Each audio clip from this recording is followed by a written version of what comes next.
Assalamualaikum warahmatullahi wabarakatuh. Selamat malam para peserta webinar. Senang sekali saya Khalid Mustafa mengantar Anda untuk webinar malam ini. Dan kali ini kita sudah terhubung dengan narasumber yang luar biasa, yaitu Pak Teddy Yuliswar, yang akan membantu atau untuk memaparkan tentang how to work administrator.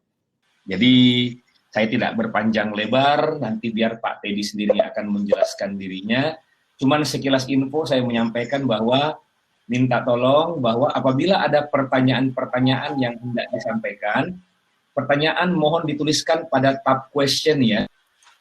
Chat hanya untuk menyapa satu sama lain, tapi pertanyaan dituangkan pada tab question. Ya, jadi silakan, selamat berweb seminar. Saya persilakan kepada Pak Teddy untuk memperkenalkan diri dan langsung memulai webinarnya. Silakan Pak Teddy. Baik Pak Khalid, terima kasih banyak. Ini luar biasa atas kesempatan yang sudah Pak Khalid berikan ini. Terima kasih Pak atas diizinin bisa bikin webinar di sini. Ini webinar pertamanya saya nih bareng Pak Khalid, dan insya Allah mungkin kalau antusiasmenya tinggi nanti kita akan lanjutkan Pak ya. Kita akan lanjutkan webinar di setiap minggunya sih target dari Pak Khalid. Oke, selamat malam. Assalamualaikum warahmatullahi wabarakatuh. Teman-teman semua yang ada di sini, ada beberapa orang yang kayaknya saya juga kenal nih di sini. Salam kenal semua teman-teman, rekan-rekan. Ya. Oke, pada webinar kali ini sesuai dengan topik yang kita angkat, kita akan bahas langkah awal untuk menjadi admin jaringan. Ya, langkah awal untuk menjadi admin jaringan. Seperti yang dikatain Pak Khalid, kalau mau bertanya silakan langsung saja kirim question di sini. Ya, ada question di sini, langsung kirim pertanyaan di situ. Fitur chat kita gunakan untuk sekedar sapa satu sama lain. Pertanyaan nanti kita bikin di question. Oke, perkenalan dulu. Nama saya Teddy Yuliswar. Kebetulan sebagai McCritic Certified Trainer, waktu ngambil trainernya di Dubai 2016. Lalu McCritic Konsultan Asia, McCritic Academy Koordinator di Indonesia. Terus kita juga di Padang ada Indonesian Workers Training Center. Jadi kita ada tempat training di Padang, memang khusus untuk IT. Tapi tidak terlepas juga kemarin kita sudah kerjasama juga bareng OASE Academy. Ya, jadi ada kelas bahasa Inggris juga. Karena memang kita orang IT, kalau nggak bisa bahasa Inggris, ya repot. Karena rata-rata textbooknya bahasa Inggris, modul-modul tutorial yang ada di video-video tutorial di YouTube dan sebagainya juga rata-rata berbahasa Inggris. Nah, kemudian juga di tempat kita tuh biasanya training berkalanya McCritic. Tapi tidak terlepas kita juga ada kelas training Cisco, ya Huawei, Juniper, juga sekarang itu lagi ada yang belajar pemrograman juga, kayak Android, VBNet, dan semuanya. Jadi mungkin ada rekan-rekan di sini yang dari mana, saya lihat ada dari Makassar, dari mana-mana. Kalau main ke Padang, calling saya aja. Ya, boleh add saya di Facebook, nanti chat aja di sana. Nah, nanti kalau nyampe Padang, siap, insya Allah nanti kita akan jalan-jalan di Padangnya. Nah, ini ada teman saya dari Makassar yang dulu sudah pernah ke Padang. Nah, ini ada Om Danang juga. Selamat malam Om Danang. Kemudian juga saya juga McCritic User Meeting Presenter sejak 2015 sampai 2019. Ini videonya ada di YouTube. Ada waktu di Jogja, di Jakarta, di Phnom Penh, Kamboja saya udah 2 kali. Kemarin baru balik lagi dari Kamboja. Kemudian juga di Vientiane, Laos.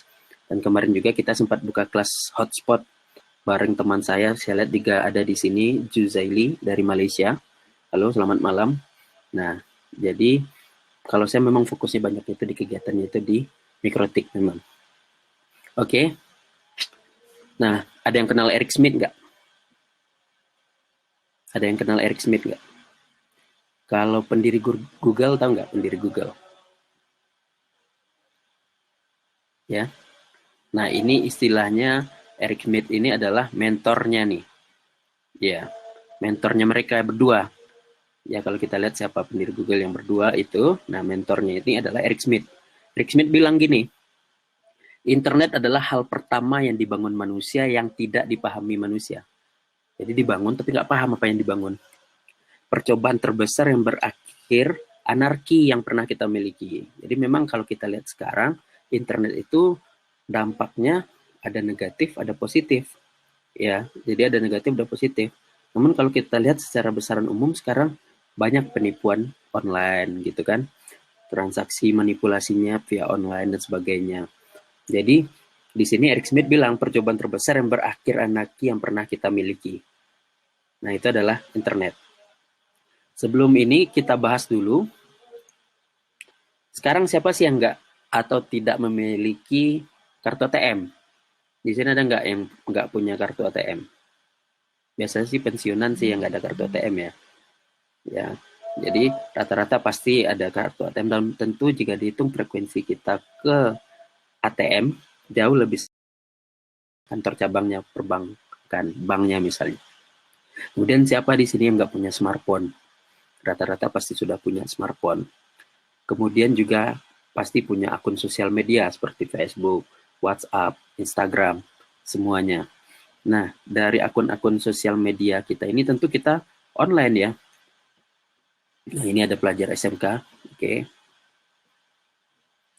Selamat malam.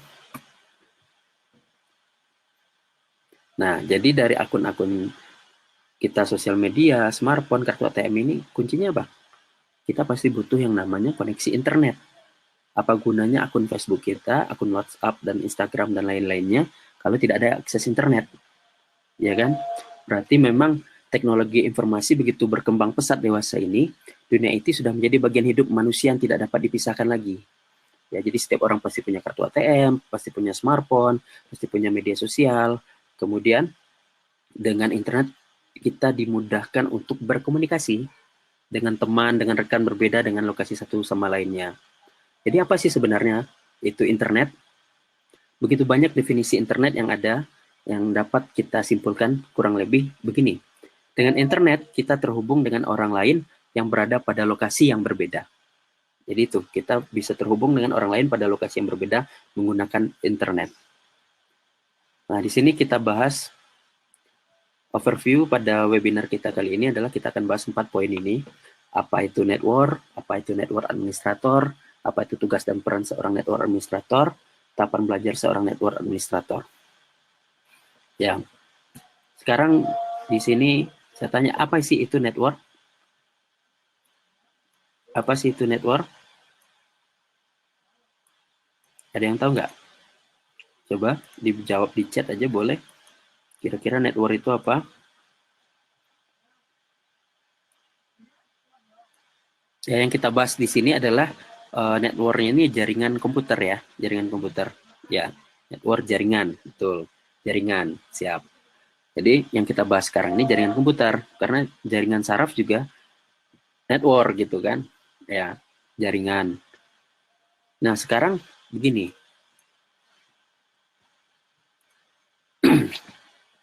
Misalnya saya mengakses situs detik.com. Ya, saya buka pakai handphone, pakai browser laptop, ya, situs detik.com. Kemudian langsung tampil di halaman browser saya situs detik.com. Nah, ternyata situs detik.com ini adalah posisinya dia itu sebenarnya adalah sebuah service web yang ditaruh pada komputer orang lain. Ya. Jadi service, ada sebuah komputer orang lain yang menjalankan servisnya web, kemudian ditaruh file webnya di dalamnya, namanya detik.com, misalnya filenya detik.com. Kemudian ada IP publiknya, ya ada IP publiknya. Itu kita bisa dilihat di slide ada 103.49.221.211. Nah itu IP publiknya. Jadi detik.com adalah domainnya, kemudian IP-nya adalah 103.49.221.211. Dan ternyata untuk menuju ke detik.com tadi, saya harus melewati beberapa router. Ya, jadi sini kita kenal dulu ada perangkat jaringan namanya router. Apa itu router? Adalah sebuah perangkat jaringan yang berfungsi untuk menghubungkan dua atau lebih jaringan yang berbeda. Nah, bisa kalau kita gunakan di sini fiturnya ada yang namanya traceroute. Ya, traceroute kita traceroute. Ternyata di sini ada sampai 8 hop ya, sampai 8 hop Artinya ada 8 router yang dilalui. Jadi saya dari sini connect dari router ini ke sini, dari router ini menghubungkan lagi ke router yang ini ke ini kemudian baru sampai ke detik.com. Ya. Nah, kenapa ada domain? Ternyata komputer dia kenalnya cuma IP address. Domain ini digunakan untuk memudahkan kita manusia karena kita sangat kesulitan untuk menghafal atau mengingat deretan angka. Tapi lebih gampang ketika mengingat sebuah kata.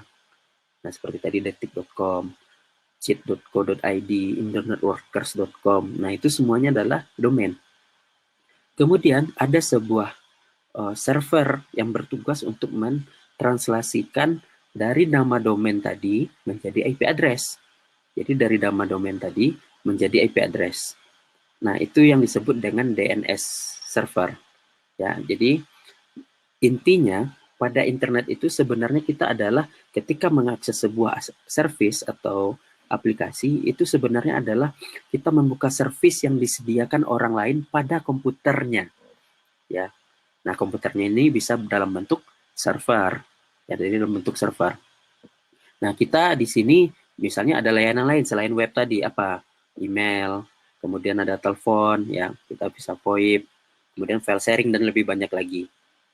Jadi, kalau kita lihat pada definisinya di Wikipedia, internet itu adalah sistem global jaringan komputer yang saling terhubung. Nah, seperti ini. Jadi jaringan komputer itu saling terhubung satu sama lain, ya. Kemudian tentu untuk dia dapat berkomunikasi karena ini beragam.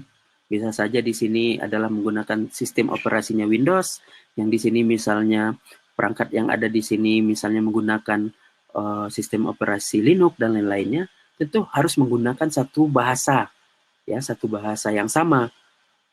Nah, mungkin kalau misalnya saya ngomong pakai bahasa Arab, teman-teman kurang memahami bahasa Arab sehingga nggak nyambung, nggak bisa berkomunikasi dengan baik. Maka yang enaknya kita ini orang jaringan adalah bahasa yang digunakan di seluruh dunia itu sama. Yang istilahnya itu adalah protokol. Ya, jadi bahasa yang kita gunakan itulah protokol yang namanya TCP/IP. Ya, jadi mau apapun platformnya, mau apapun vendornya, semuanya pasti ngomong menggunakan bahasa TCP/IP. Jadi bisa multi vendor, multi platform. Yaitu kemudahannya. Ini termasuk kemudahan juga ketika kita orang jaringan pergi ke negara lain, apakah itu untuk bekerja, mengisi seminar ataupun training di sana. Karena yang kita bahas itu pasti akan mereka pahami. Karena yang tadi itu protokolnya sama. Nah, standar dari tentang internet ini ditulis dalam yang namanya RFC, Request for Comment. Jadi nanti kalau misalnya ada yang bekerja dengan atau misal partnernya adalah bule itu pasti biasanya nanyain tuh, ini RFC berapa, ya kan? Kita ngomong nih RFC berapa. Dan RFC ini di-share gratis di internet. Ya. Jadi contoh aja paling gampang RFC terkait IP private, IP yang tidak bisa diroutingkan di internet. Itu RFC 1918. Nanti habis ini browsing Google buka RFC 1918. Nah, nanti akan muncul filenya, bisa kita download, PDF-nya ada, kita baca. Itu adalah standarnya. Jadi kita orang jaringan, standarnya itu adalah RFC. Ya. Kemudian jadi secara definisinya adalah jaringan komputer, jaringan telekomunikasi digital yang memungkinkan host atau node berbagi resource. Dalam jaringan komputer, perangkat komputasi yang saling bertukar data menggunakan koneksi atau data link antara node atau host. Data link ini dibuat melalui media kabel seperti kabel UTP, fiber optik, koaksial, dan lain-lainnya, ataupun media nirkabel seperti wireless, Wi-Fi, gitu. Wi-Fi tentu kita menggunakan yang namanya frekuensi radio. Nah, untuk data, kita menggunakan frekuensi radio, yaitu yang sekarang itu yang diizinkan 2,4 dan 5 GHz. Nah, ada pertanyaan. Bagaimana cara memperpendek jarak akses? Apakah dengan VPN dapat memperpendek jarak akses? Jadi gini, sebenarnya konsep VPN itu paling gampang analoginya adalah seperti kalau kita di Jakarta, itu ada namanya tol dalam kota. Ya, kalau di Jakarta itu ada tol dalam kota. Jadi ada jalur umum, kemudian ada jalur tol di tengahnya. Nah, VPN itu kira-kira seperti itu. Jadi kita bikin jalur private di dalam jalur umum. Jalur umum ini adalah internet.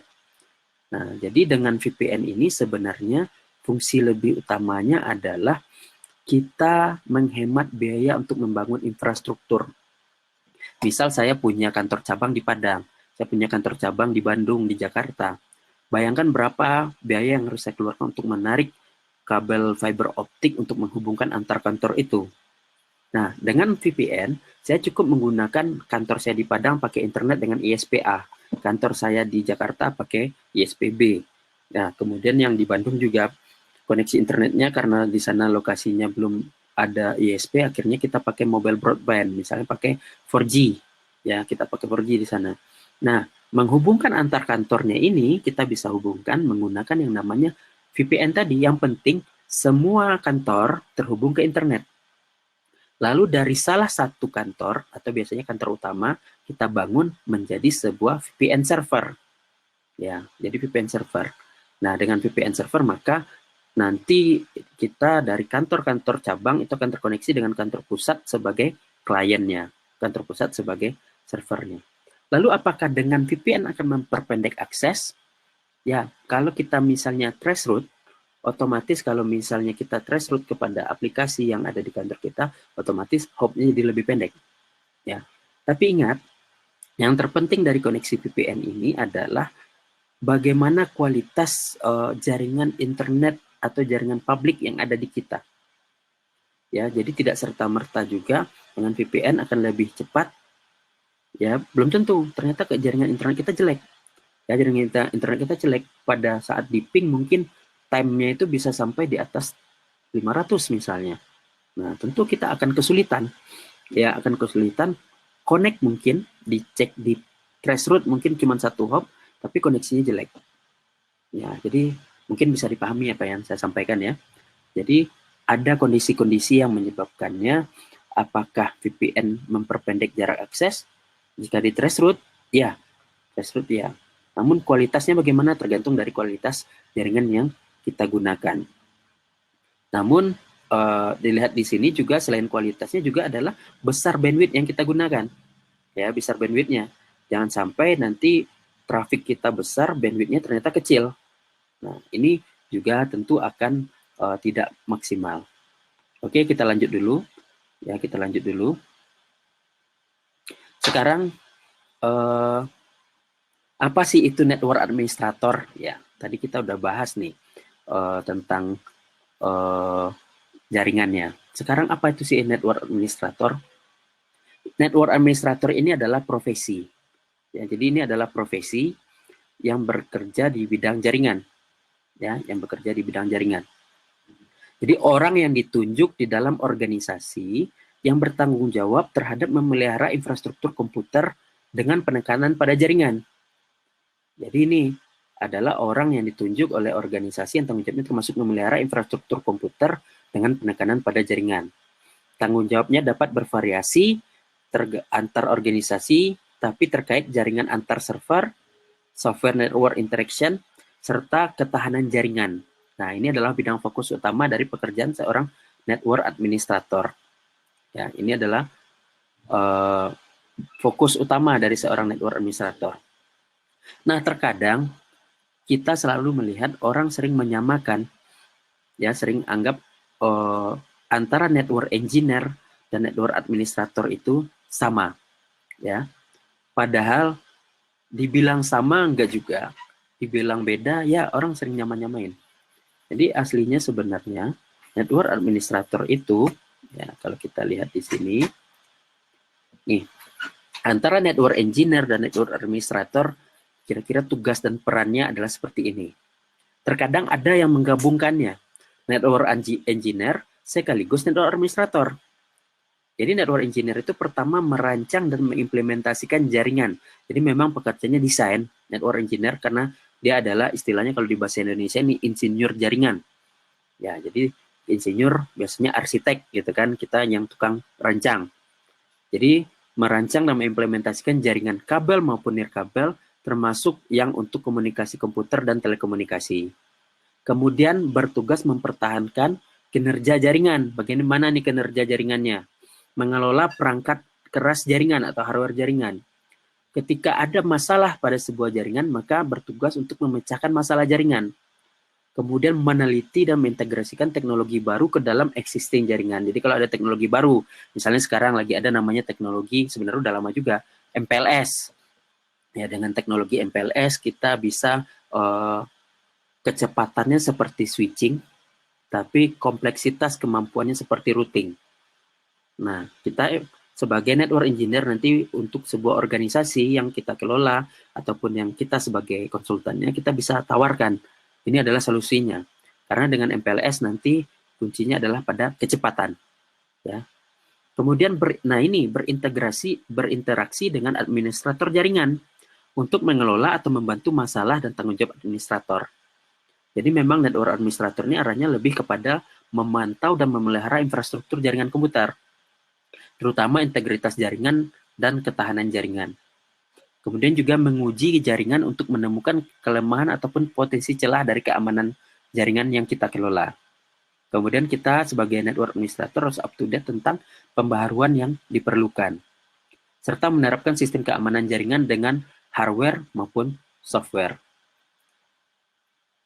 Nah, apakah peran seorang network administrator pada organisasi? Ternyata peran seorang network administrator itu sangat penting.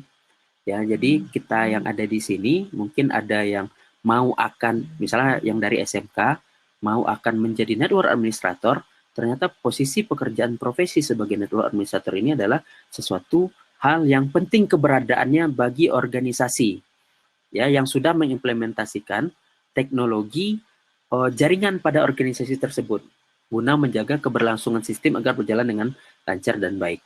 Jadi kita ini, jadi profesinya network administrator, network engineer ini adalah sebenarnya kunci. Para software developer, para programmer itu tidak akan bekerja dengan maksimal. Aplikasi yang mereka buat tidak akan bisa diakses oleh klien atau customer yang mereka maksud kalau seandainya jaringannya tidak baik. Ya, termasuk yang tadi. Nah, jaringan ini dalam skala kecil tentu ada yang namanya jaringan LAN. Dalam skala besar itu ada namanya Wide Area Network atau WAN, atau paling sering kita sebutnya ya internet. Nah, jadi ternyata posisi seorang network administrator ini adalah sangat penting keberadaannya. Ya, namun seringkali juga dua istilah ini, administrator dan network engineer, itu disamakan dan hanya tukar penggunaannya. Intinya bertugas, ya, jadi intinya bertugas mengurusi jaringan komputer atau jaringan telekomunikasi di sebuah organisasi atau kantor, dan dikatakan sukses. Jadi ini kita dikatakan sukses apabila jaringan yang kita kelola berjalan dengan baik dan stabil. Nah, baru kita dibilang sukses. Kalau enggak, nah terkadang gini, apa sih network administrator? Lihat tuh, admin kita kerjanya cuma YouTube-an. Nah, jadi kita nih serba salah posisinya network administrator. Ketika jaringan berjalan dengan sangat baik, terkadang bosnya bilang gini, jadi kamu selama ini saya gaji buat apa? Toh semua jaringannya berjalan dengan baik. Ketika jaringannya ini bermasalah, tidak stabil, iya kan? Dia nanya lagi, jadi selama ini kamu saya gaji buat apa aja, ini jaringan kok nggak stabil? Jadi posisi kita ini serba salah sebenarnya sebagai network administrator. Nah, kalau jaringan yang kita kelola dengan baik, ya kerja admin ya paling Facebookan, YouTubean, dan lain-lain. Nah, kalau ada pertanyaan silahkan langsung aja ditanya ya, rekan-rekan. Nah, bagaimana tahapan belajar seorang network administrator? Ya, tahapan belajar kita yang akan menjadi network administrator ataupun sudah sebagai network administrator, kemudian di sini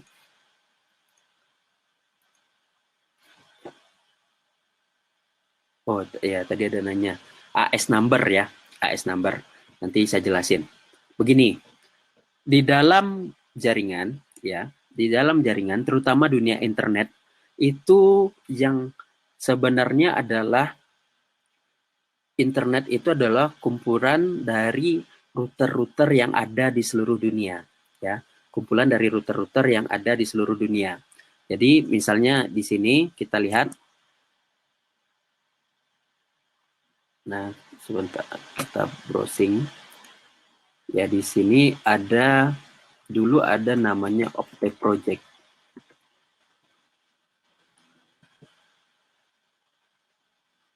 Nah, jadi Opte Project ini dia memvisualisasikan bagaimana, wah, nggak jalan, ya di gambarnya aja nih. Ya. Jadi ini adalah visualisasi dari bentuk kumpulan router-router yang ada di seluruh dunia. Nah, jadi sekarang itu kompleksitasnya bisa seperti ini nih. Nah, jadi ini router.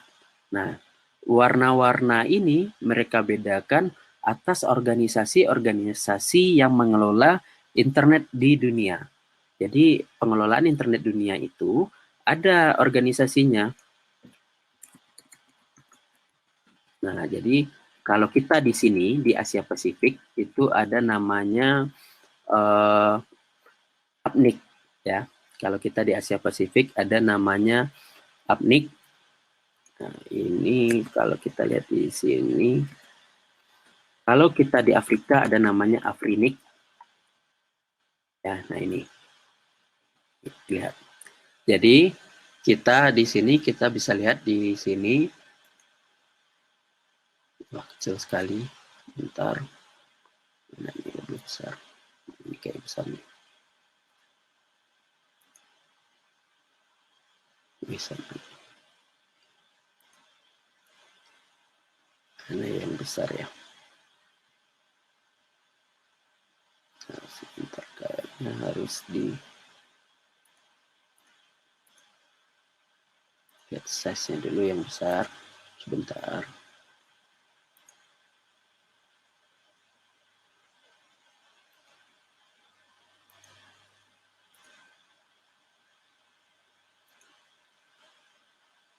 Nah, ini sambil kita lihat di sini. Jadi untuk pengelolaan, misalnya kita mau bikin ISP, ya ada di sini mau bikin Internet Service Provider, ya kan? Nah, kalau mau bikin ISP itu apa sih yang harus kita punya? Yang harus kita punya? Yang harus kita punya itu pertama adalah yang namanya block IP address, ya, block IP. Kemudian yang tadi dia nanya AS. AS itu artinya adalah autonomous system, AS number. Nah, misalnya di sini sekarang saya ini online dari ada websitenya bgp.he.net. Ini boleh nanti dibuka atau dicatat bgp.he.net. Saya online dengan ISP di rumah itu namanya PT Jinet Biaro Akses. Nah, ISP ini punya AS number itu adalah AS131743. Nah, ini kalau mau bikin ISP kita harus punya dua ini, AS number dan block IP. Nah, contoh ketika saya klik AS number-nya PT Jinet ini, maka ini sebenarnya router, ya routernya PT Jinet ini ternyata terhubung dengan router.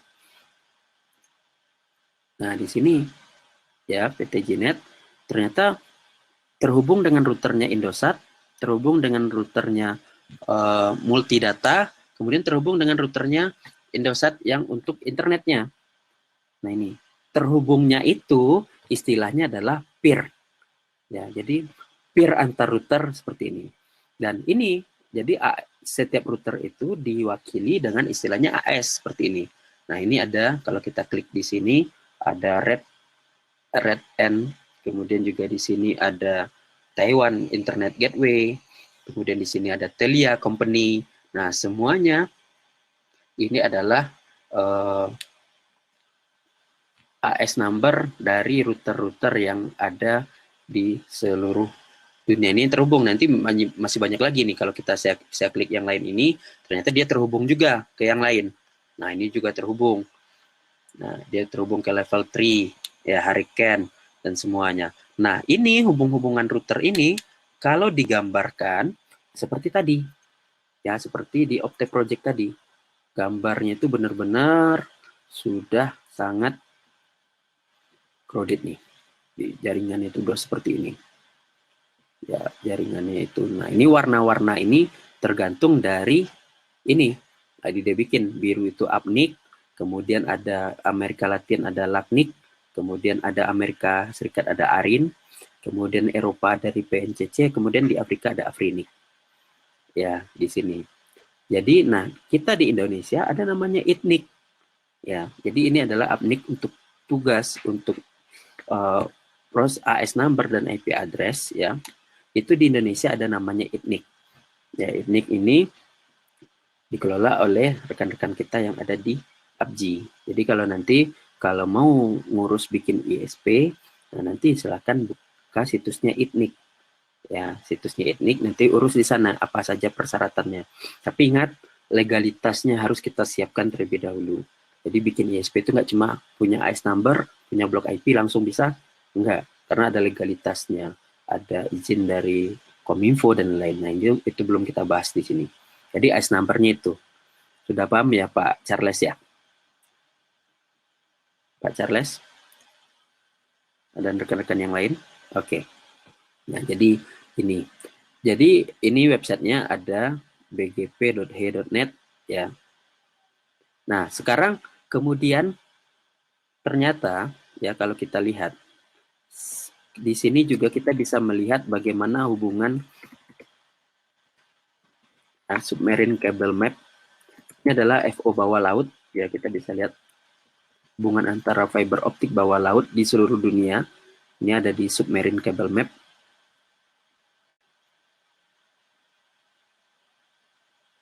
Nah, kita Indonesia itu akan punya gateway kedua untuk internet, itu posisinya ada di Manado.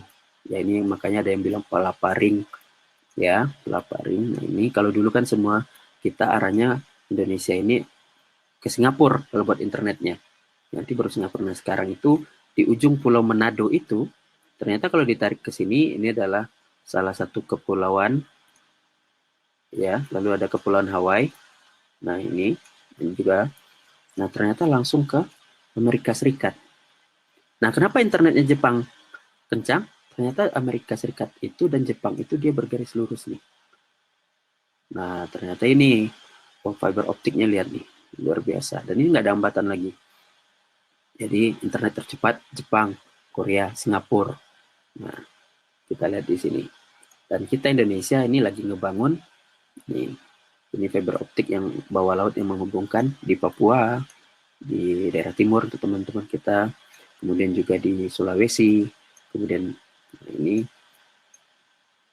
Nah, misalnya kita bisa klik nih, ini kabelnya siapa, punyanya siapa, bisa kita klik aja. Misalnya yang ini deh, kita klik yang biru. Nah, ini ada namanya, ini punyanya Moratelindo, ya salah satu internet service provider Moratelindo, Jakarta, Bangka, Bintan, Batam, Singapura, Battery CS dia kasih nama. Nah, ini panjangnya adalah 1000 kilo. Ya, gitu. Nah, nanti bisa dibuka lagi, dilihat lagi. Sekarang kita lanjut dulu ke materi kita.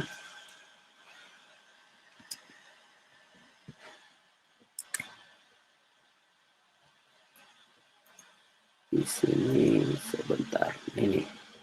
Berarti kita untuk jadi seorang network administrator, kita harus mengenali media atau perangkat jaringan. Ada yang namanya router, ada yang namanya switch, ya kan? Kemudian ada lagi namanya apalagi perangkat jaringan. Ada yang perangkat wireless gitu kan. Nah, kemudian ini pokoknya kita kenali dulu. Jadi jangan samakan antara switch dengan router. Nah, kalau switch itu adalah media transmisi yang masih menghubungkan dengan network yang dalam satu segmen yang sama. Tapi kalau router berarti kita gunakan untuk menghubungkan jaringan yang sudah berbeda.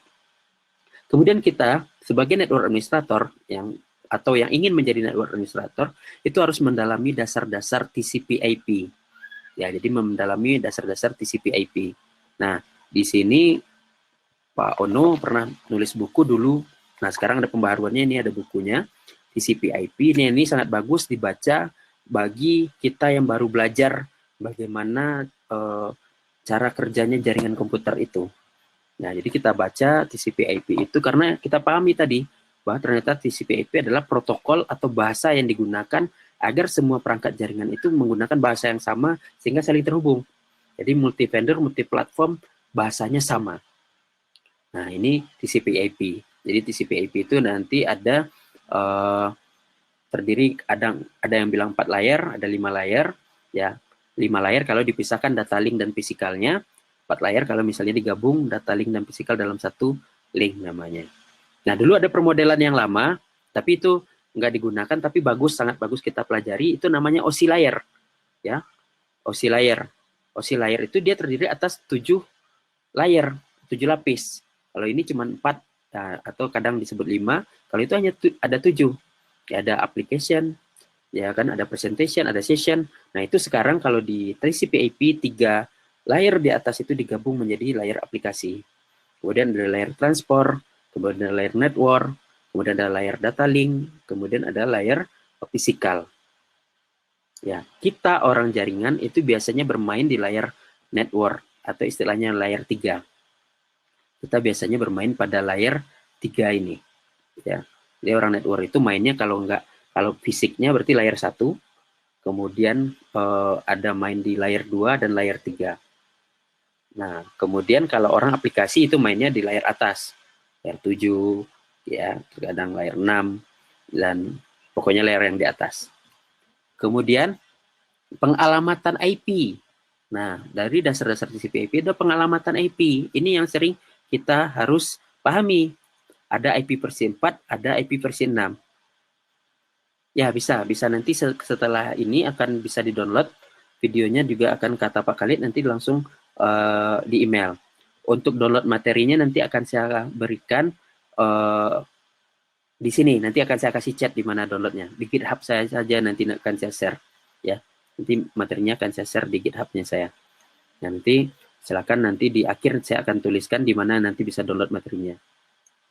Kemudian pengalamatan IP, ada IP versi 4, kemudian ada lagi IP versi 6 yang terbaru. Sekarang rata-rata yang kita gunakan adalah IP versi 4. IP versi 4 itu terdiri atas 32 bit, ya, 32 bit yang dikelompok-kelompokkan atas masing-masingnya itu adalah oktet. Satu oktet itu 8 bit. Berarti kalau 32 dibagi 8 ada 4 kelompok. Ya, ada 4 kelompok. Makanya IP address itu dan ditulis dalam bentuk desimal.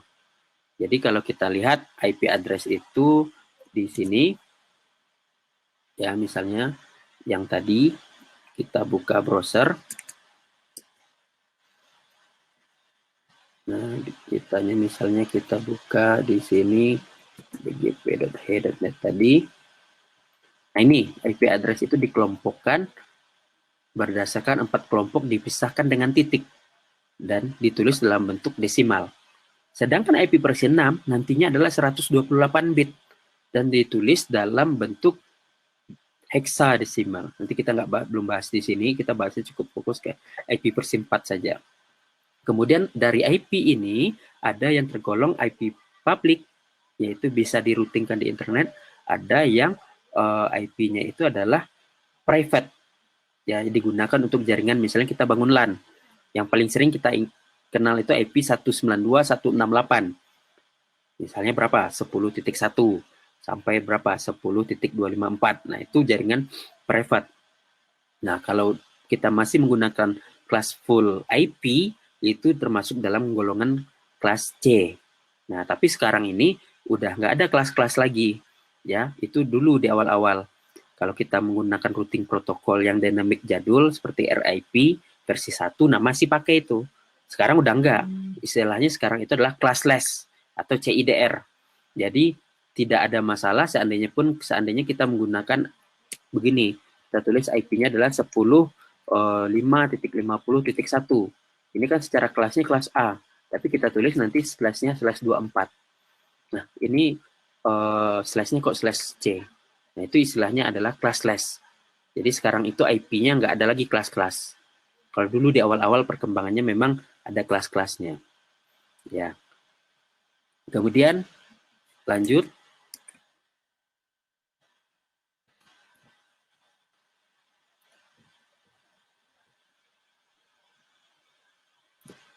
Oscillator, TCP/IP, kemudian konfigurasi parameter jaringan di sistem operasi. Setting IP di Windows itu akan berbeda dengan settingan IP di Linux. Begitupun juga settingan IP di kita gunakan misalnya FreeBSD ataupun kita menggunakan macOS. Nah, itu beda-beda. Nah, kita sebagai network administrator harus memahami cara settingnya itu.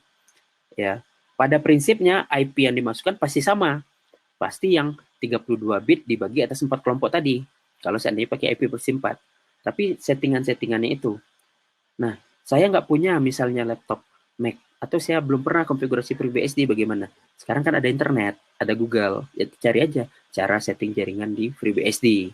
Ya, jadi gampang sebenarnya. Yang penting kita tahu bagaimana konfigurasi parameter jaringan di setiap sistem operasi yang berbeda. Kemudian kita mengidentifikasikan jenis-jenis perangkat jaringannya. Ya, kita mengidentifikasikan jenis-jenis perangkat jaringannya serta mempelajari cara konfigurasi perangkat-perangkat jaringan.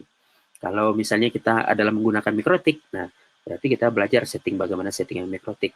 Ternyata di perusahaannya kita banyak pakai Cisco, berarti kita belajar bagaimana konfigurasinya. Ternyata di perusahaan yang lain yang kita bantu kombinasi Cisco, mikrotik semuanya. Nah, berarti kita disuruh untuk mempelajari cara konfigurasi perangkat-perangkat tersebut. Kemudian kita mempelajari bagaimana aplikasi-aplikasi yang berjalan di jaringan. Ya, karena ada karakteristik aplikasi itu. Ya, misalnya kayak DNS. DNS itu menggunakan port UDP 53 dan TCP 53 terkadang. Nah, kita nggak mau misalnya DNS yang kita diakses orang dari luar. Berarti kita mempelajari karakteristik DNS ini karena dia menggunakan TCP atau UDP 53, maka kita blokir protokol TCP portnya 53. Nah, ini termasuk juga dengan bagaimana mempelajari tentang keamanan jaringan. Ya, jadi kita mempelajari bagaimana tentang keamanan jaringan kita. Karena kita tahu jaringan itu sangat rentan serangan-serangan. Ada malware, ada virus, dan sebagainya. Nah, bagaimana memahami IPv6 dengan pendekatan IPv4? Nah, coba dicari di YouTube. Saya ada video di YouTube tentang bagaimana IPv6 itu saya bahas 2 kali pada MUM pertama di Jogja 2015, kemudian saya bahas lagi waktu MUM yang di Jakarta, ya kalau nggak salah. Jadi lihat aja, coba cari saja nama saya nanti di YouTube. Nah, nanti ada tentang IPv6, saya jelaskan di sana. Nah, nanti kalau misalnya masih kurang paham, nanti mungkin di webinar selanjutnya kita akan bahas fokus tentang IPv6. Ya, itu Mas Reza ya. Kemudian di sini juga kita pelajari bagaimana ancaman terhadap keamanan jaringan kita. Kemudian kita pelajari bagaimana cara menangkal ancaman-ancaman yang ada pada jaringan kita. Nah, ini kita pelajari ya. Bagaimana? Jadi celah-celah keamanannya, istilahnya vulnerability-nya. Ya, vulnerability-nya atau celah-celahnya ini yang kita pelajari. Kemudian selanjutnya kita harus bisa menganalisa jaringan kita. Sebagai seorang network administrator, kita harus bisa menganalisa jaringan kita. Kita harus mempelajari cara memantau kondisi jaringan kita. Nah, ada tool-tool yang bisa kita gunakan. Seperti misalnya di sini, seperti ping, ya, yang sering kita gunakan menggunakan terminal, ping itu merupakan salah satu tool sederhana untuk ngecek jaringan. Misal kita pengen ngecek internet itu jalan apa enggak, kita ping. Tujuannya mana? Ping 888, ya, IP DNS publiknya Google. Nah, berarti kita ngecek jaringan, itu tool paling sederhananya. Atau kita ngecek DNS server kita jalan enggak, kita ping, contohnya ping detik.com, ya, berarti kita ngecek. Atau buat yang lebih advance, ya, kita bisa menggunakan tool, misalnya contohnya ini, Wireshark, ya, kita bisa menggunakan Wireshark. Jadi kita bisa melihat bagaimana lalu lintas jaringan kita, ya, kita bisa di sini menggunakan tool ini, Wireshark, ataupun banyak tool-tool yang lain. Nah, terkadang dalam menganalisa jaringan ini, kita kalau di mikrotik itu ada juga namanya tool yang sudah ada dalam routernya, namanya tool torch. Ya, tool torch. Jadi kita bisa menganalisa jaringan kita yang real time traffic. Ya, bisa menggunakan tool torch. Nah, hilang ya suaranya ya. Yang lain dengar nggak? Yang lain dengar nggak? Oke. Nah, Pak Reza mungkin agak masalah koneksinya.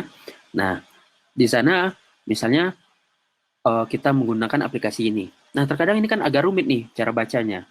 Makanya kita sebagai administrator jaringan itu sekarang dibantu dengan menggunakan yang namanya aplikasi NMS. Ya, kita bisa menggunakan NMS, Network Monitoring System.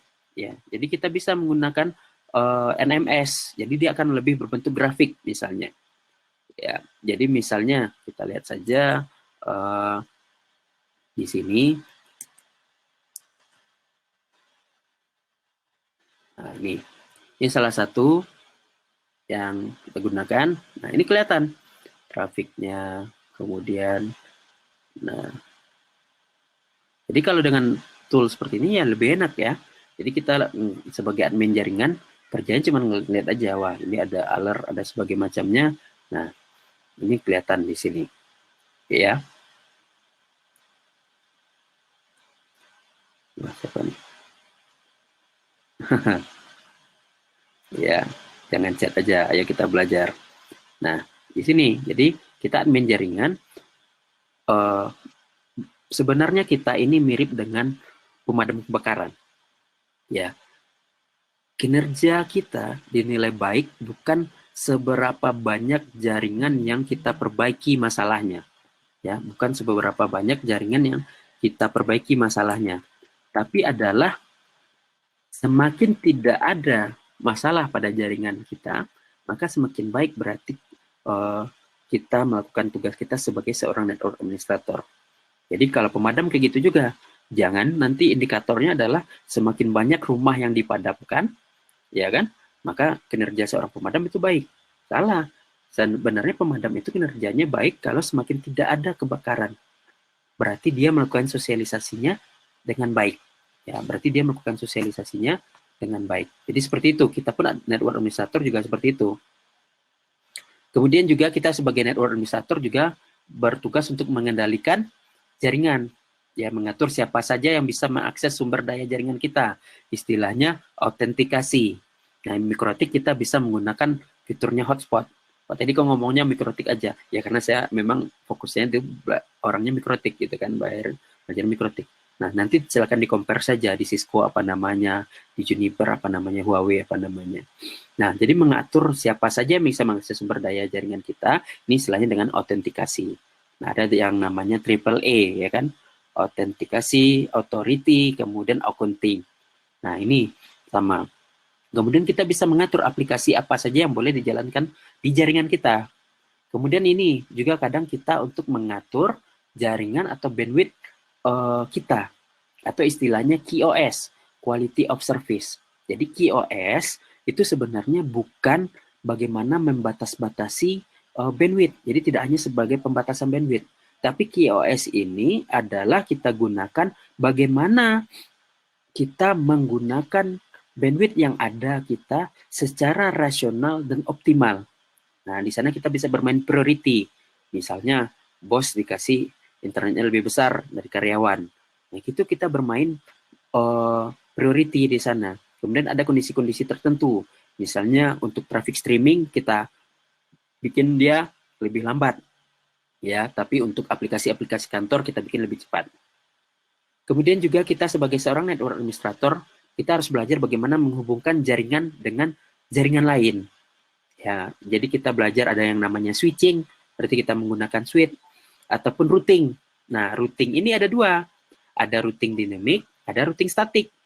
Bedanya apa? Routing statik itu yang mengkonfigurasi adalah kita sendiri sebagai network administrator. Jadi kalau salah setting, seharusnya jalur internet jaringan kita misalnya lebih cepat, jadi lebih lambat, nah itu kesalahannya ada pada kita. Ya, karena yang kita konfigurasi penuh, interferensinya ada pada kita 100%. Kemudian kalau jaringannya oke, masih 3-4 router nggak masalah. Kalau yang jaringan yang kita kelola ada 80 router, lalu kita bikin static routing, maka ini akan kesulitan. Nah, di router itu sekarang ada fitur yang namanya dynamic routing. Ya, dari dulu sudah ada juga sebenarnya. Ada dynamic routing. Ada yang dulu paling jadul itu namanya RIP, ya, RIP, ya, Routing Information Protocol. Ada RIP versi 1, RIP versi 2. Kemudian ada dynamic routing itu yang namanya ISIS. Kemudian ada juga OSPF, ya.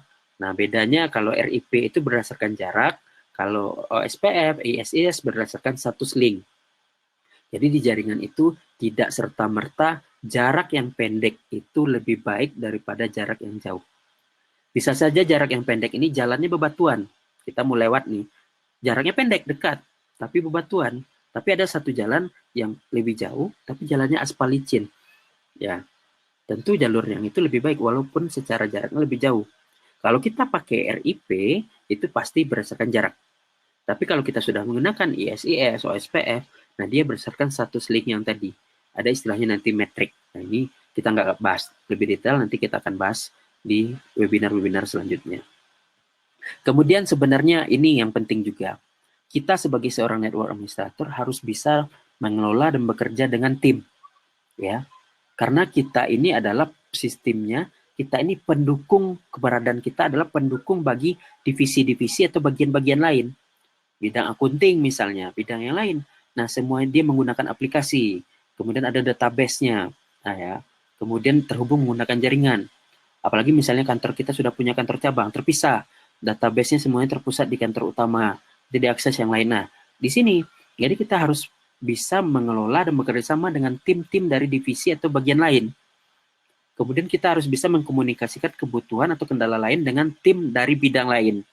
Nah, jadi karena yang ngurusin uang biasanya bidang accounting, kalau kita butuh nambah router, ini traffic kita ini udah tinggi nih, butuh pasang firewall, butuh pasang router yang lebih tinggi PPS-nya, paket per second yang bisa dihandle, maka kita lapor. Kemudian juga kita ini harus mampu untuk membuat laporan. Nah, terkadang kita network administrator habis konflik jalan, tadi itu saya setting apa ya? Bingung. Ya, di sana.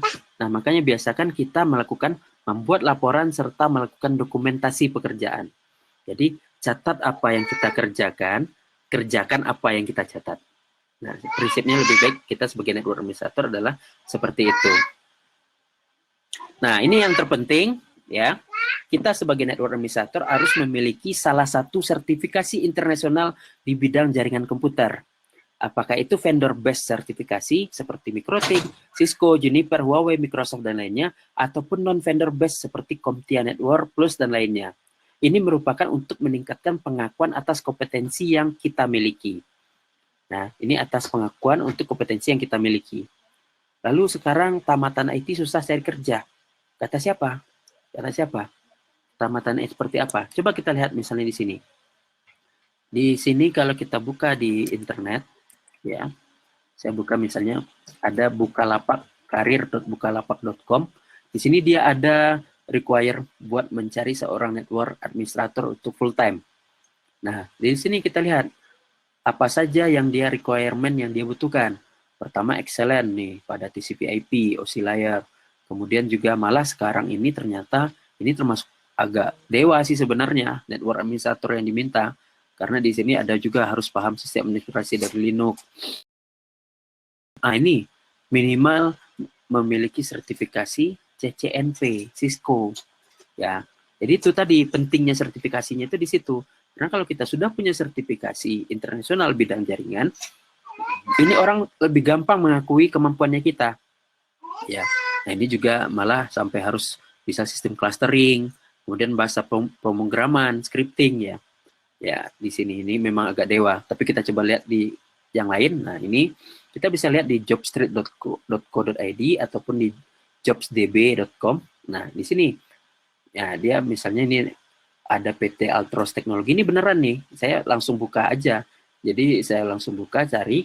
Nah, ternyata dia di sini minimal sertifikasinya CCNA. Ya, dia minta di sini. Kemudian umur. Nah, ini memahami konsep TCP/IP, internet aplikasi, kemudian network dan data communication ataupun routing dan switch ya di sini. Kemudian juga di sini kita ada lagi perusahaan yang lain. Nah, ini menguasai LAN WAN. Nah, ini konfigurasinya. Nah, ini jadi banyak ya profesi-profesi sebagai network administrator.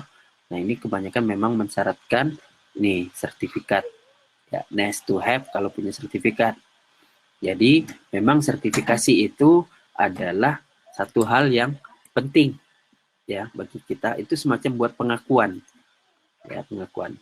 Jadi mungkin di sini yang lagi mau akan jadi network administrator, pendidikan formal pun juga penting ya, pendidikan formal juga penting terutama bagi kita di Indonesia ya, karena terutama kita di Indonesia kebanyakan juga tadi kalau kita lihat dia banyak ada minta minimal D3, minimal S1 ya. Tapi kalau kita lihat yang di industri 4.0 seperti tadi Bukalapak tadi, untuk network administrator mereka nggak minta lagi pendidikan. Kita lihat tadi di sini, nah yang di Bukalapak tadi dia nggak ngelihat, dia memang based on skill ya, based on skill di sini. Tapi kalau dia minta di sini adalah IT support, dia pasti minta minimal D3 atau S1 komputer. Tapi kalau ini, selagi kita memenuhi skill yang mereka minta butuhkan ini, maka di sini pasti kita akan mereka terima. Jadi seperti itu. Ya, kemudian, nah, bagaimana dengan lulusan SMK? Ya ini tadi, kalau seandainya kita lulusan SMK, kemudian tugas kita selanjutnya apa? Belajar. Ya, kita belajar. Ini apa yang diminta ini. Lihat di sini. Di sini saya rasa di sini akan diterima kalau lulusan SMK. Karena yang di sini yang dibutuhkan adalah skill. Nah, tapi kalau misalnya kita apply di tempat-tempat yang lain, mungkin di sini ada butuhnya itu minimal S1 komputer. Nah, seperti ini. Ataupun minimal D3 S1 teknik elektro, teknik komputer, ataupun IT. Nah, ada iklan ya. Jam saya bunyi. Nah, di sini, nah, terkadang ada juga yang nggak butuhkan pendidikan. Nah, jadi, jangan kita berkecil hati. Kita tamatan SMK. Terus misalnya kita belum melanjutkan ke jenjang lebih tinggi. Tugas kita apa? Perkuat skill kita, ya, perkuat skillnya kita. Lalu kemudian bangun relasi jaringan dengan orang-orang yang sudah mumpuni di bidang ini. Ya, jadi lebih enak kita bertanya ke orangnya langsung. Kadang kalau kita belajar sendiri kadang bingung, ya kan, bingung. Makanya kita di sini buat belajar itu kita butuh mentor sebenarnya. Kita butuh mentor, itu kuncinya. Jadi di sini mungkin kalau ada pertanyaan lagi, silakan bagi teman-teman yang ada di sini. Semoga penjelasan atau apa yang saya sampaikan cukup jelas, ya, cukup jelas, ya. Nah, itu mantap, perkuat skill. Moto SMK adalah SMK bisa. Sebenarnya skill SMK ini sangat luar biasa karena kalau saya lihat ada yang namanya misalnya LKS, Lomba Keterampilan Siswa. Itu kan topiknya ada Linux, ada Cisco, dan lain-lain. Kemudian juga di SMK ada juga misalnya kalau di Mikrotik ada Olimpiade jaringannya. Nah, itu bahasa Mikrotik. Nah, kemudian ada event-event yang lain. Atau untuk SMK RPL misalnya, untuk ada lomba coding, hackathon, dan sebagainya. Jadi, intinya, jika kita anak SMK, kemudian kita tidak ingin melanjut atau mungkin belum ada kesempatan untuk melanjutkan ke jenjang yang lebih tinggi, perkuat skill. Itu kuncinya. Perkuat skill kita. Dan karena dengan kita semakin belajar, kita akan semakin memposisikan diri kita, ternyata kita ini nggak ada apa-apanya. Ya, jadi saya pun kalau habis baca buku, wah, ternyata masih banyak informasi-informasi lain yang harus saya gali. Ya, jadi di sini setiap waktu, ya, dia ada sebuah tool. Internet ataupun telepon itu adalah, apapun itu, dia adalah tool. Baik atau buruknya teknologi, karena teknologi ini sebenarnya netral. Baik atau buruknya itu tergantung siapa yang menggunakannya. Ya. Nah, kata guru saya, sertifikat internasional terutama Cisco CCNA, peroleh sertifikat itu harganya jutaan. Betul. Untuk ambil CCNA itu kita harus bayar 325 US dollar untuk examnya saja. Ya, untuk examnya saja. Lalu, kalau seandainya saya belum ada kemampuan, lalu saya coba langsung exam, bunuh diri. Ya, bunuh diri. Jadi, bagaimana? Belajar dulu. Materi-materi terkait tentang CCNA banyak di internet. Ya, banyak e-book-nya banyak. Video tutorialnya ada di YouTube. Ya, kita belajar dulu. Setelah PD baru kita ngambil sertifikasinya. Ya. Nah, saya dulu masih gratis loh CCNA. Kebetulan tangan Pak Khalid lagi nih. Nah, ayo Pak Khalid. Iya. Dan juga, nah ini CCNA itu ada yang gratis. Ada namanya CCNA Academy. Ya, di kampus-kampus yang sudah yang Cisco Academy, itu CCNA-nya gratis. Ya, CCNA-nya gratis. Ataupun kalaupun bayar mungkin nggak sebesar 325 dolar. Nah, itu ada CCNA-nya itu yang 1-4. Dan kalau sudah lulus yang itu, katanya bisa dapat diskon 53%. Ya, ya nggak apa-apa. Microsoft sama CCNA nggak apa-apa. Konsepnya sama. Ya, konsepnya sama. Nanti begini, kenapa saya memilih Mikrotik ya? Kenapa saya memilih Mikrotik yang saya dalami? Itu adalah Kalau kita lihat kondisinya sekarang di Indonesia, ya, kalau di sini saya buka browser Google Trend, ya, ada namanya Google Trend, ya, Google Trend.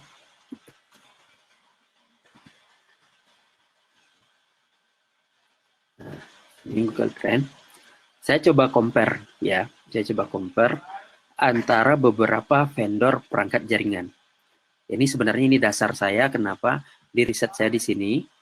Saya misalnya di sini saya Mikrotik.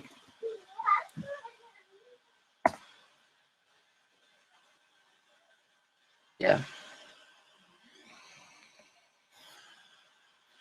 Nah, Mikrotik di Amerika. Saya bikin di sini dulu Amerika nih.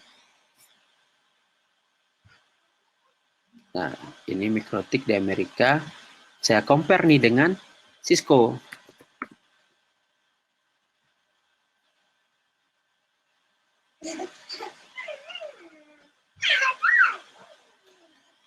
Nah, ternyata Cisco itu di atas, ya. Ya, Cisco. Di Amerika orang yang memang lebih. Nah, ini Mikrotiknya malah posisinya di sini. Tapi ketika saya ganti ini menjadi Indonesia, ya, menjadi Indonesia,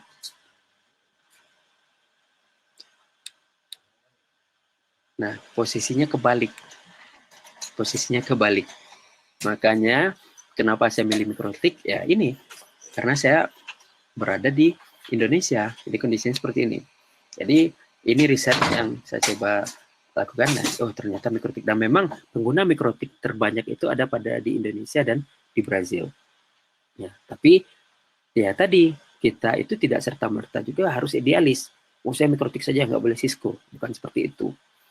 Di dunia kerja, ya kalau misalnya kita ingin bekerja, kalau requirement yang membutuhkan adalah Cisco, ya berarti kita adalah karirnya kita urusnya Cisco sambil jalan sekalian juga mungkin Mikrotiknya, nggak ada masalah. Ya, jadi ini benar-benar pilihan, ya pilihan bagi kita, ya. Ada yang murah, fitur yang kenapa nggak mesti lebih mahal? Nggak juga sebenarnya. Jadi kita nggak bisa mengcompare antara Mikrotik dan Cisco. Saya lebih sering analoginya itu begini. Ada nasi goreng ya yang dijual di pinggir jalan kaki lima, gerobak, enak dan laku, harganya 10.000. Ada customernya ada. Ada nasi goreng dijual di hotel harganya 125.000 satu piring. Ada yang beli, ada customernya. Jadi beda. Jadi nggak usah kita bandingin mana yang lebih baik, mana yang lebih baik, enggak. Dia ada masing-masingnya itu punya marketnya. Kalau seandainya kita, misalnya saya ada teman yang sebagai notaris, di kantor notarisnya itu cuma ada 5 komputer. Dia tanya, Ted bisa nggak ini dibikin jaringannya? Ya, ini bisa kita bikin nggak jaringannya? Kemudian, oh bisa. Terus saya bilang, kalau ini berarti harus pakai router Cisco. Harganya berapa? Satunya 15 juta. Nah, nggak mau dong dia. Karena itu tadi, dia kan cuma untuk level small office, home office. Ya, wah, sedangkan yang di ini, apa namanya, kondisinya, mungkin saja income per bulannya itu belum sampai 15 juta. Ataupun misalnya, daripada dia harus beli perangkat jaringan 15 juta, mungkin dia bisa gunakan untuk yang lainnya. Nah, kemudian saya tahu nih ada nih produk yang lain. Merek apa? TP-Link gitu kan, Mikrotik dan sebagainya. Misalnya kita pasang, switch-nya pasang TP-Link, routernya kasih Mikrotik. Ya kan? Mikrotik juga ada, dari yang mahal sampai yang murah ada. Mikrotik ada paling mahal 40 juta. Yang paling murah juga ada, 300 sampai 500 ribu juga ada. Nah, tentu, jadi ini kondisinya. Makanya saya bilang dari tadi, kita nggak usah idealis. Tapi begini, misalnya yang kita di satu tempat, misalnya dia adalah bandara misalnya, bandara ya. Nah, kita mengelola jaringan di bandara. Nah, itu kan sangat kompleksitas. Nah, dia udah levelnya mungkin enterprise gitu kan. Nah, kita bisa mengkombinasikan, karena ada teman saya, pengelola di salah satu bandara, nggak usah saya sebut, itu dia mengkombinasikan Mikrotik dan Cisco. Kalau kita lihat di bawahnya, itu semuanya Cisco. Tapi di paling atasnya, untuk DHCP servernya pakai Mikrotik. Saya tanya, kenapa? Karena config-nya lebih gampang. Jadi, itu bebas, ya. Jadi itu adalah pilihan. Kemudian kita sebagai network administrator di kantornya orang pun juga nggak boleh, Pak, kalau saya nggak, kalau nggak mikrotik nggak mau, kalau nggak Cisco nggak mau, bukan seperti itu. Jadi kita tujuannya adalah bagaimana sistem di kantor atau organisasi itu dapat berjalan dengan baik. Ya, ya, dipecat yang ada, ya, begitulah kondisinya. Kalau seandainya ini, oh saya nggak mau, saya mau jadi pengusaha, jadi mau jadi entrepreneur. Tanya, punya ini nggak, punya modal? Belum. Kalau belum, jadi karyawan dulu. Jadi buat apa? Buat ngumpulin modal. Ada modal, nanti kita jadi pengusaha. Jadi tidak apa namanya, tidak bukan satu hal yang tabu juga kita menjadi karyawan bagi orang lain. Bukan seperti itu. Jadi setelah itu bisa juga ada mungkin yang setelah ada modal bikin usaha jadi entrepreneur, ya silahkan. Jadi hidup itu adalah pilihan. Kecuali memang kalau saya mungkin udah ada, misalnya nih ada si A gitu kan, dia udah dari dulunya memang udah kaya gitu. Nah, terus dia nggak mau jadi karyawan langsung jadi pengusaha, ya udah, mungkin dia ada apa namanya warisan dan lain-lain, itu beda. Tapi kalau misalnya kalau saya itu kita jadi karyawannya orang dulu, dapat modal, nah baru nanti kita gunakan untuk buka usaha, jadi entrepreneur misalnya, seperti itu. Ya, oke, ada pertanyaan? Dan referensi buat sertifikasi yang ada bootcampnya dan sertifikasi saja. Oh, banyak sih sebenarnya, banyak ya. Jadi kalau untuk Cisco dan lain-lain itu ada istilahnya percent view, ya, tempat exam itu ada namanya percent view. Nah kalau misalnya di Padang, nah, datang aja ke tempat kita di Indian Workers Training Center ya. Nah di kita, tapi kita memang belum percent view, tapi untuk ujian mikrotik kita semuanya sudah bisa. Nah kemudian yang ada bootcamp banyak. Apalagi kalau misalnya di Jawa, ya di Jawa itu banyak. Tapi kita dulu keterbatasannya yang di Sumatera. Alhamdulillah sekarang saya lihat udah banyak. Udah ada yang di Pekanbaru, udah ada di Medan, di Batam, dan semuanya juga sudah ada. Jadi silakan browsing saja. Kemudian juga kalau bisa, misal tanya ini, chat secara PM sama temannya, apakah misalnya teman itu pernah gitu di tempat itu training, gimana kondisinya, gimana bagaimana ininya. Pak, tolong jelaskan, saya kurang paham kaitannya jaringan internet dengan gelombangan radio. Jaringan internet dengan gelombang radio, maksudnya pakai wireless ya? Ya, pakai wireless, pemancar menara ke menara. Jadi begini, media transmisi itu ada kabel, ada non-kabel. Perangkat jaringan di dunia juga cuma ada mikrotik dan non-mikrotik. Ya, ini bercandaan aja. Nah, seandainya misalnya kita nih, yang wireless, ya, yang tadi jaringan internet dengan gelombang radio atau wireless. Kita, nah kalau di sini ada istilahnya point to point, ya, point to point.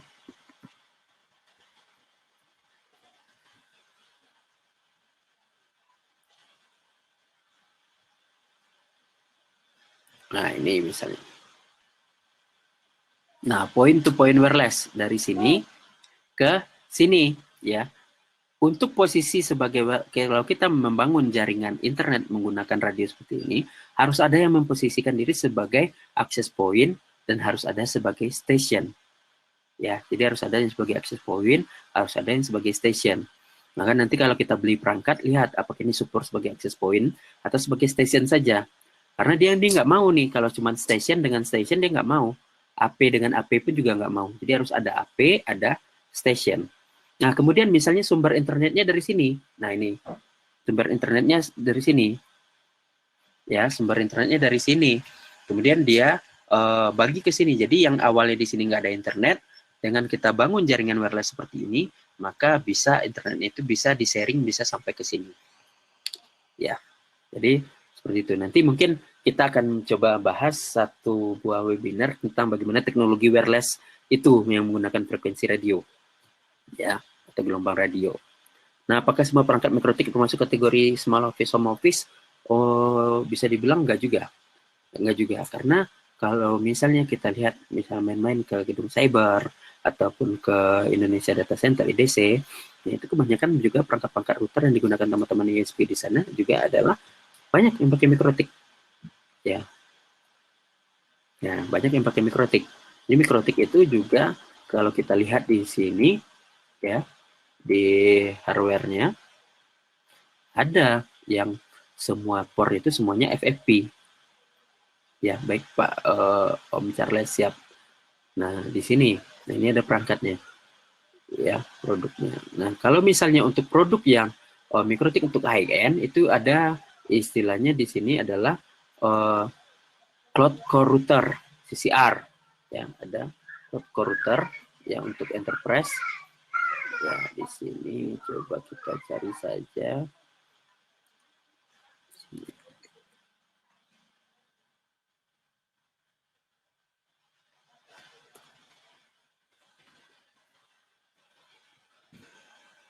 Nah, sebentar.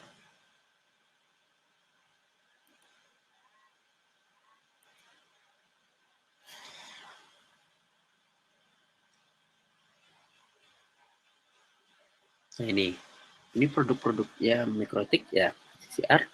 Ada yang paling mahal itu pun ada, ini ada 3.000 US dollar. Ada 3.000 US dollar. CR 10721G 8S plus dengan 1 GB Ethernet, 8 SFP, kemudian 72 core, 1 GHz CPU, 16 GB RAM-nya, kemudian sampai dengan 120 juta paket per second ya PPS-nya. Nah, ini sampai trafiknya bisa throughput-nya 80 Gbps. Jadi ada. Jadi nggak cuman yang Soho saja. Oke. Nah, ada pertanyaan yang lain? Kayaknya udah 1 jam lebih ya kita webinar di sini. Semoga apa yang kita sampaikan di sini bisa membuka cakrawala ya. Jadi kita bisa membuka cakrawala teman-teman yang ada di sini. Mungkin yang sudah sebagai network administrator ataupun akan menjadi network administrator. Nah, kita di sini akan kita bahas lebih lanjut. Mungkin kalau ada topik-topik yang akan kita bahas, silakan nanti di sini boleh diusulkan dulu. Nah, ini salam dari Papua. Salam, udah jam berapa ya Papua sekarang? Udah jam 11, belum tidur ya. Oke, Pak Khalid. Terima kasih Pak Khalid atas kesempatannya. Saya kembalikan ke Pak Khalid. Iya, siap. Oke, terima kasih banyak teman-teman. Ya, mohon maaf kalau seandainya ada salah-salah kata. Saya akhiri. Assalamualaikum warahmatullahi wabarakatuh. Waalaikumsalam warahmatullahi wabarakatuh. Kepada seluruh peserta diinformasikan bahwa segera setelah webinar ini berakhir, Anda akan menerima email dari webinar ini dan ada link untuk review kembali. Jadi yang dijelaskan oleh Pak Teddy tadi dan tidak dapat dilihat kembali. Sampai bertemu.